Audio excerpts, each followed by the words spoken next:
തീർച്ചയായും നമുക്ക് അപർണ ഇനി അസമിലെ സീറ്റ് നിലകൾ സംബന്ധിച്ച എക്സിറ്റ് പോൾ ഫലം എന്താണ് എന്നാണ് നമുക്ക് വളരെ പെട്ടെന്ന് പരിശോധിക്കേണ്ടത്. നമുക്കറിയാം ഈ മണിപ്പൂർ പോലെയുള്ള വിഷയങ്ങൾ ഒക്കെ ചർച്ച ചെയ്യപ്പെടുന്ന ചില സംസ്ഥാനങ്ങളുണ്ടായിരുന്നു. അവിടുത്തെ വിഷയങ്ങൾ അടക്കം ചർച്ച ചെയ്യപ്പെട്ട സംസ്ഥാനങ്ങൾ പട്ടികയിലേക്ക് ഉൾപ്പെടുത്താവുന്ന ഒരു സംസ്ഥാനം കൂടിയാണ്. ഇതാ അസമിന്റെ എക്സിറ്റ് പോൾ ഫലം പുറത്തു വരുമ്പോൾ അവിടെ ഇന്ത്യ സഖ്യം 2 മുതൽ 5 വരെ സീറ്റുകൾ നേടിയേക്കാം എന്നുള്ളതാണ്.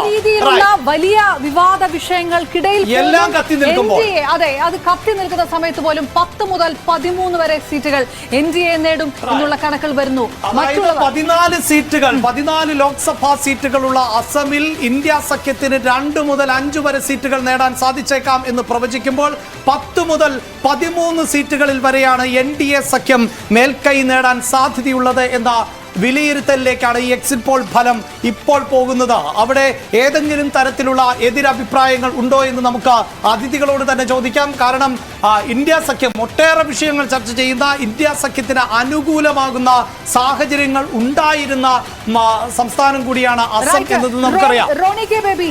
തിരിച്ചടി ഉണ്ടാകും അസമിൽ എന്ന ഇന്ത്യ സഖ്യത്തിലെ മുന്നണി നേതാക്കൾ പോലും ആത്മാർത്ഥമായിട്ട് പറയുകയും ഉറക്കെ അത് പ്രസ്താവിക്കുകയും ഒക്കെ ചെയ്തതാണ്. വലിയ വിഷയമായിട്ടുള്ള സംഭവങ്ങളിലേക്ക് ചുരുങ്ങി അത് ഇന്ത്യയിലുടനീളം പ്രചാരണത്തിലൊക്കെ പ്രതിഫലിച്ചൊരു സാഹചര്യമുണ്ട്. ഏത് തരത്തിൽ അസം ചിന്തിക്കുന്നു എന്നുള്ള വിഷയമൊക്കെ ഉണ്ട്. പക്ഷേ ഈ പോൾ സർവേ പ്രകാരം വലിയ രീതിയിലുള്ള ഇതൊന്നും ബാധിച്ചിട്ടില്ല, അല്ലെങ്കിൽ വലിയ രീതിയിലുള്ള ഒരു മുന്നേറ്റം ഉറപ്പാക്കാൻ ഇന്ത്യക്ക് കൃത്യമായി കഴിഞ്ഞിരിക്കുന്നു. ഈ പറഞ്ഞ പോലെ 14 സീറ്റിനകത്ത് ഏകദേശം തൂത്തു വരുന്ന രീതിയിലേക്ക് തന്നെ ഇന്ത്യയെ കടക്കുന്ന ഒരു സാഹചര്യമുണ്ട്. അതെങ്ങനെയാണ് കാണുന്നത്? ഈ BJPക്ക് ഞങ്ങൾ മേൽക്കൈ പ്രതീക്ഷിച്ച ഒരു സ്റ്റേറ്റ് ആണ് ആസാം. കാരണം അവിടെ കൃത്യമായി തന്നെ വർഗീയ ധ്രുവീകരണം ഉണ്ടാക്കി. കാരണം CAA പോലെയുള്ള വിഷയങ്ങൾ കൃത്യമായി ഉപയോഗിച്ചുകൊണ്ട് ഹിമന്ത ബിശ്വ ശർമ്മയൊക്കെ. ഞങ്ങളുടെ കണക്കൂട്ടൽ ഞാൻ കൃത്യമായി പറയാം, ഞങ്ങളുടെ കണക്കൂട്ടൽ അവിടെ 5 സീറ്റാണ്. അപ്പോൾ നിങ്ങളുടെ സർവേയിലേക്ക് നമ്മുടെ സർവേയുമായി ചേർന്ന് നിൽക്കുന്നു എന്ന് തന്നെയാണ് താങ്കളും പറയുന്നത്. ഞാൻ പറയുന്നത് കൃത്യമായി 5 സീറ്റ്. കാരണം ഈ പറയുന്ന കഴിഞ്ഞ ഭാഗത്ത് എനിക്ക് ഒരു കമന്റിനുള്ള ഒരു അവസരം കിട്ടിയില്ല.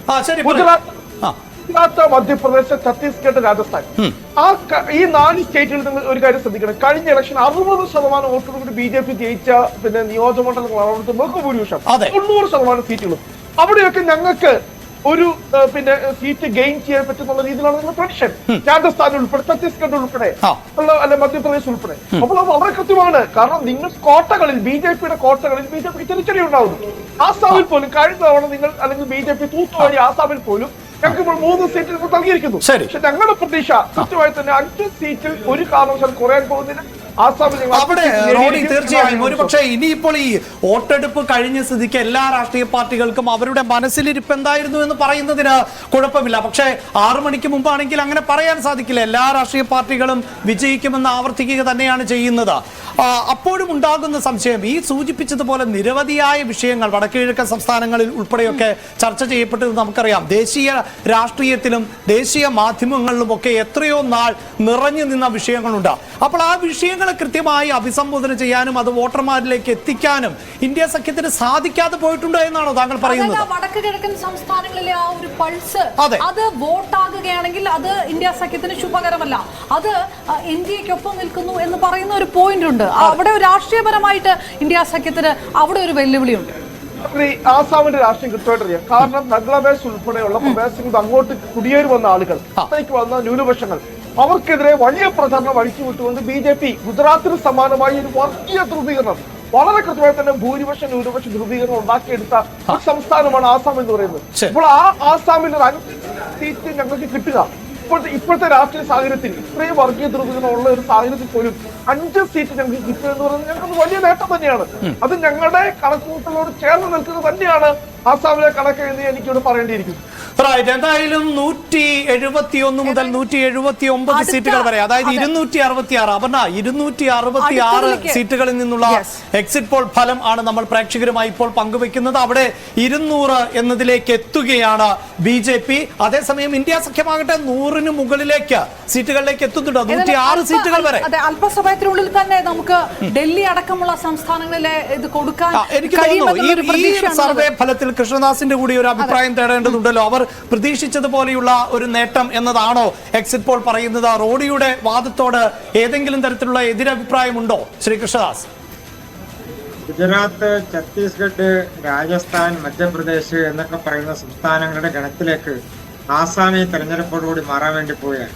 ആസാമിൽ ഈ തെരഞ്ഞെടുപ്പ് കഴിയുമ്പോൾ BJP 50-55% വോട്ട് നേടിക്കൊണ്ട് മുഴുവൻ സീറ്റുകളിലും, കഴിഞ്ഞ തവണ കോൺഗ്രസിന് 3 സീറ്റ് കിട്ടിയ സംസ്ഥാനമാണ്.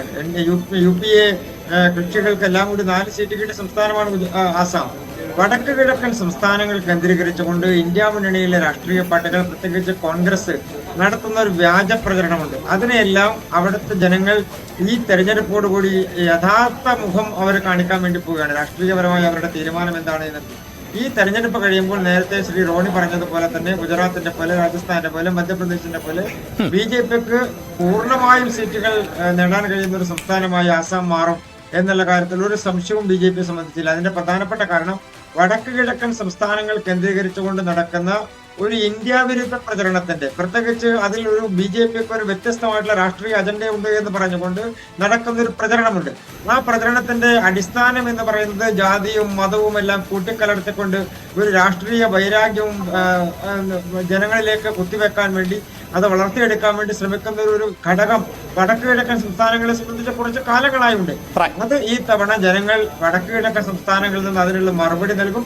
അത് ഇന്ത്യ BJPയെ സംബന്ധിച്ചിടത്തോളം ഉണ്ട്. ഏതായാലും 543-ൽ 266 സീറ്റുകളിലാണ് ഇതുവരെയുള്ള സർവേ. അതിനകത്ത് 171 മുതൽ 197 വരെ NDA മുന്നേറി നിൽക്കുമ്പോൾ നമുക്ക് രേണുക കൂടി തീർച്ചയായും രേണുകയെ നമുക്ക് സ്വാഗതം ചെയ്യാം. രേണുക എത്തുമ്പോൾ നമുക്ക് രാജ്യ തലസ്ഥാനം എങ്ങനെ